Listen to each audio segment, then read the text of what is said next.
So I suppose to recap a little bit, last year we had an amazing range of innovators that kicked off pilots in the spring. I'll go through a high-level update for AIMA and CropX, and then take a deeper look into CropMark, Nanobubble, and Carbon Crop. So we're really pleased to have all 5 of these innovators on board for our launch and showcase a really great range of innovation right across our industry as well. So going into AIMA, just to say a little bit more. So AIMA had an AI-powered digital assistant for dairy farmers where essentially you could unlock your farm profitability through improved monitoring of pasture intake and quality, while saving a huge amount of time on farm walks as well. So since the spring, over the last few months, they've been working really hard on their Vision app, where you simply scan the pasture on your phone as you stand in the paddock.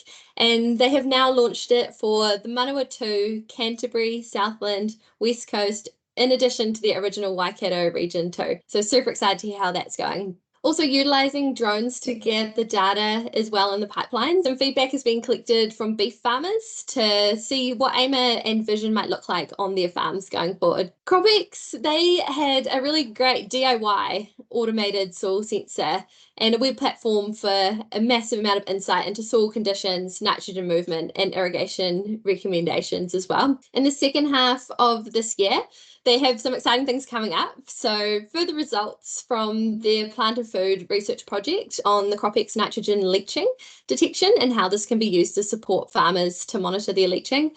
An easy to set up and use effluent management and monitoring system, as well as a sensor for the direct measurement of evapotranspiration, all aiding in those decisions on farm around irrigation and soil management as well. We're really looking forward to seeing how those roll out throughout the year. CropMark brought to the Pilot Farm Network their brand new novel endophyte in a high-performing perennial ryegrass for farmers to pilot. The farmers drilled this either back in the spring or more recently in the autumn, and it will now be launching commercially in the market as Stampede CM142. It's performed exceptionally well in the animal safety trials that they've been running on it, and they're experiencing no staggers at the moment. You can get a hold of Stampede from 1st of July onwards, either through CropMark directly or through Ravensdown. You're most welcome to flick me a message and I can put you in touch with the right person. There's a wee photo there for you to see of how it's been performing against some other pasture species comparatively and some trial work as well. We're actually going to hear tonight from one of the pilot farmers themselves. So we're going to welcome Rob Hewitt to the webinar this evening. Rob wears many hats. He's a sheep and beef farmer based in Otago, while also holding key roles in agricultural governance, notably with Silverfern Farms and Farmlands. But today he's here to share his experiences and insights on the CropMark CM142 pilot underway on his farm. So we'll get Rob's sound ready to go and then we'll have a wee chat. Rob, just pipe up once you can hear me. That's all good. I was wondering how you're going to pull that trick, Christy. Good on you. Absolutely. Good to see you. You're very welcome. Thanks for coming on. Been a wee bit of a rush getting here. Late breaking plane, the network crap in Auckland last night still flying through. So anyway, talk about that paddock. Doesn't it look good? I had very little to do with that other than specify the grass seed that was going to go into it. So it's the farm's down in between Milton and Lawrence. We get around about 900 mils of rain a year. The altitude in that paddock is around about 220 metres above sea level. It's facing north there in that aspect. It struck really well. We had a bit of weeds. You can see the spray in there. It was sown out the back of a power harrow. So the previous crop that was in that paddock was fodder beet. It was either fodder beet or raphno. I think it was fodder beet on that side. And so reasonably high focus on it in terms of nutrient analysis for the previous 2 years. We run a fodder beet, raphno, and then switch them around, feed it to calves, and this was going in after that. Compared to the other grass that we had on the place that was sown roughly at the same time, basically the same week, this established really well. And by far and away the best establishment and productivity off all the grass seed that we've sown this year. So I was doing it for curiosity. I think you've converted me to buying a bit more grass seed, Christy. It's a good crop. Oh, that's excellent. Is there anything in particular, like farming where you are, challenges, whether that's climate or weed or pest, in particular that you're kind of working with in your space? Nothing that unusual. We're not irrigated. We don't have a lot of groundwater. There's a few streams, but nothing of any major consequence. The rainfall, I think probably the secret with South Otago is the lack of evapotranspiration as opposed to plenty of rainfall. We just don't tend to lose. The nor'westers don't come through. So we do hold on. We have had a history in recent years of dry autumns. There's a triangle between Owaka, Clinton and where I live that the southerlies tend to bypass, that the Southland area gets. And that's caused issues for pastures holding on when we're trying to finish lambs for the autumn and flush, particularly toothers. The Stampede performed really well. Out of all of the paddocks that we had sown, this grass was by far and away the best. So, yeah, I've got no issues with recommending it. Certainly for my farming operation, I'll be doing more of it. Yeah, so you're grazing it mostly with young stock at the moment, sort of looking to keep that in that part of the system. Yeah, we had basically two lives. It was all lambs. So the first flush was with, or the first growth with grazing was with the ewe hoggets, the keepers, and they've done really well. We switched it out for sort of the second tranche, second cut works lambs around about March, and they've just gone. I think we've got 100 left. So they've finished nicely. So yeah, but similar growth rates. The stock looked really content. There was no shit or no scours or anything like that, and the growth kept on coming in behind it. So yeah, can't really speak too much highly on it. I suppose like looking to the future of these paddocks, like you'll keep this in for another few years and then they'll roll back through a cropping cycle, or what's sort of next, I suppose, for these paddocks for you?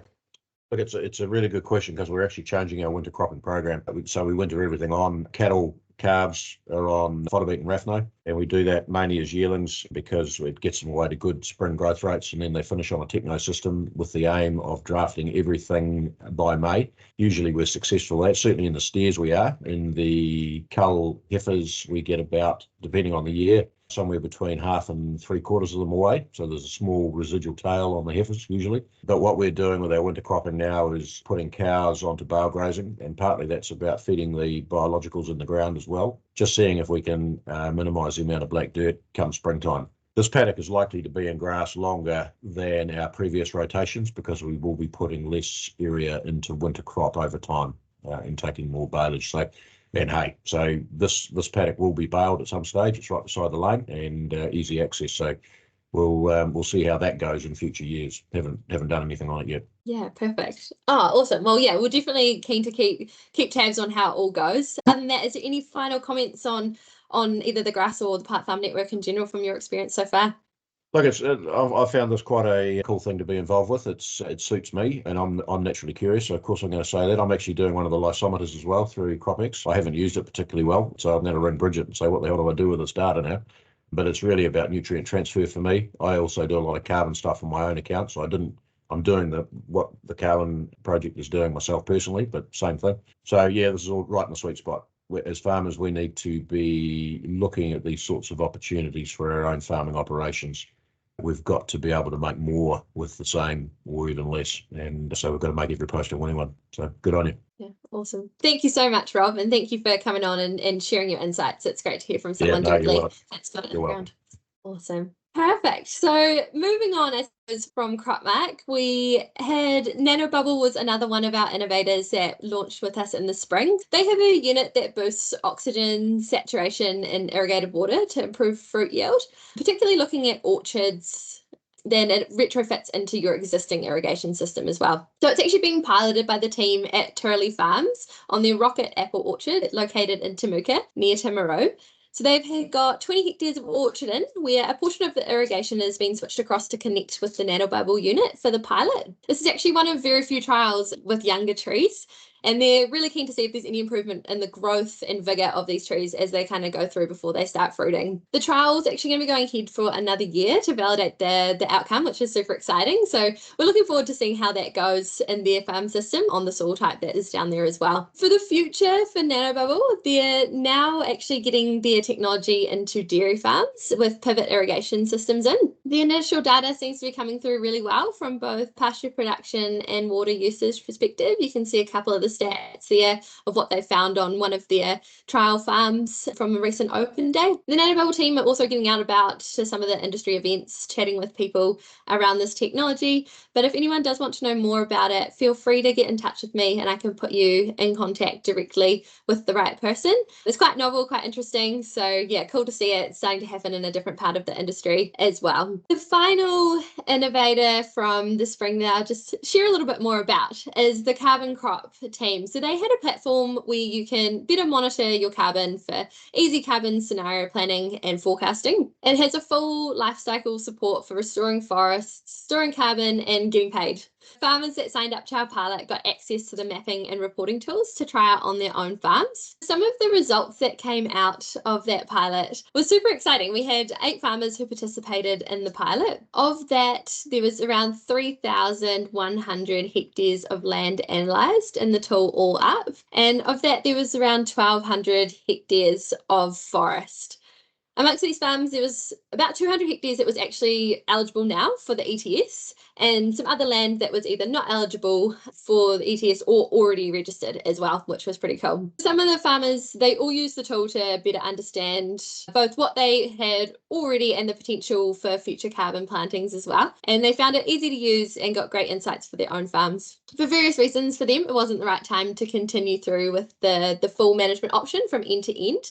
However, there was one farmer who will likely use the tool to manage their own newly planted forestry block. And we'll actually hear from them a little bit later as they're one of our innovators we've got presenting today. Really cool to see the results and get a bit of an understanding of the picture of what's happening on those farms from a carbon perspective as well. If there's any questions at all on any of these innovators from the spring, feel free to pop them into the Q&A. We actually have some of them on the call with us today, so they might be able to answer some of those. Or if you just have any general curiosities that I might be able to answer, feel free to pop them in the chat and we can, definitely address them as we go along.